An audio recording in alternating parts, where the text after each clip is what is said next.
कुरान और विज्ञान, आसमानों और जमीन की पैदाइश, सृष्टि की रचना। कुरान ए मजीद और आधुनिक विज्ञान के बीच गहरा रिश्ता है। कुरान में अल्लाह ताला ने जो बातें 1400 साल पहले बताई, आज विज्ञान उन पर मुहर लगा रहा है।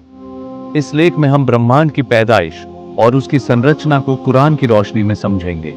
सबसे पहले बिग बैंग सिद्धांत और कुरान की गवाही अल्लाह ताला फरमाते हैं, क्या इन लोगों ने नहीं देखा जिन्होंने इनकार किया कि आसमान और जमीन आपस में जुड़े हुए थे, फिर हमने उन्हें अलग कर दिया। सूरह अल-अंबिया आयत 30।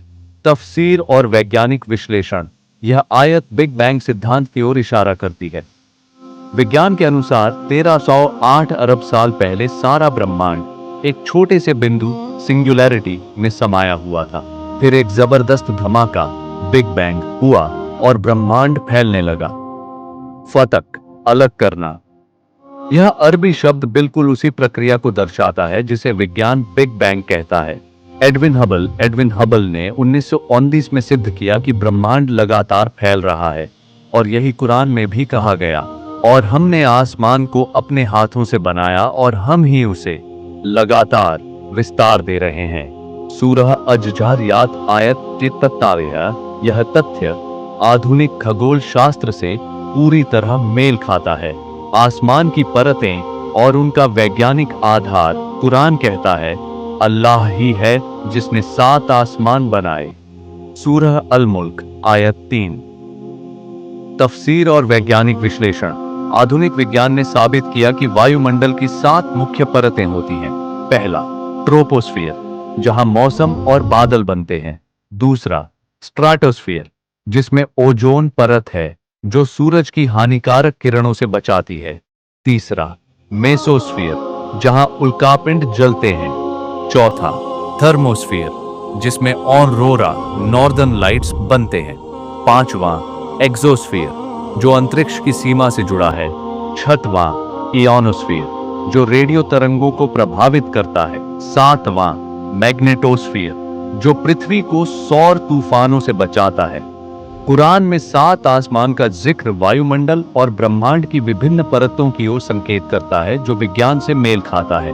अब जमीन के बारे में। जमीन की सुरक्षा प्रणाली, अर्थ्स प्रोटेक्टिव सिस्टम, कुरान में आता है, और हमने आसमान को एक सुरक्षित छत बनाया, फिर भी ये लोग इसकी निशानियों से मुंह मोड़ते हैं। सूरह अल-अंबिया आयत 32। तफसीर और वैज्ञानिक विश्लेषण।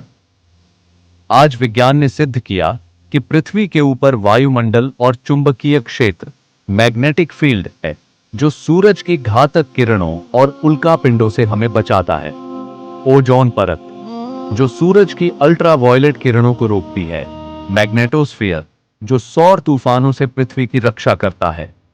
यह वैज्ञानिक तथ्य कुरान की इस आयत से पूरी तरह मेल खाते हैं। जमीन और सूरज का सही संतुलन। कुरान कहता है, और सूरज अपने निश्चित मार्ग पर चल रहा है। यह अल्लाह की तय की हुई व्यवस्था है।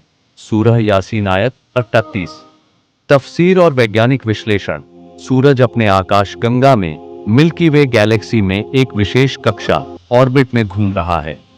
पृथ्वी और सूरज की दूरी इतनी सटीक है कि जीवन संभव हो सका।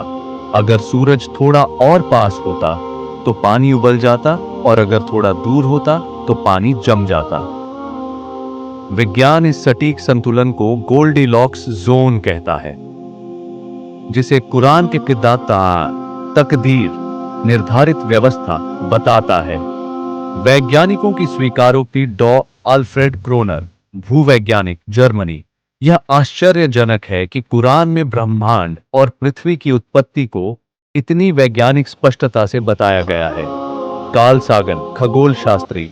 ब्रह्मांड की शुरुआत एक अत्यधिक घनीभूत अवस्था से हुई थी, और यह धीरे धीरे फैल रहा है, ठीक वैसे ही जैसे कुरान में उल्लेख किया गया है।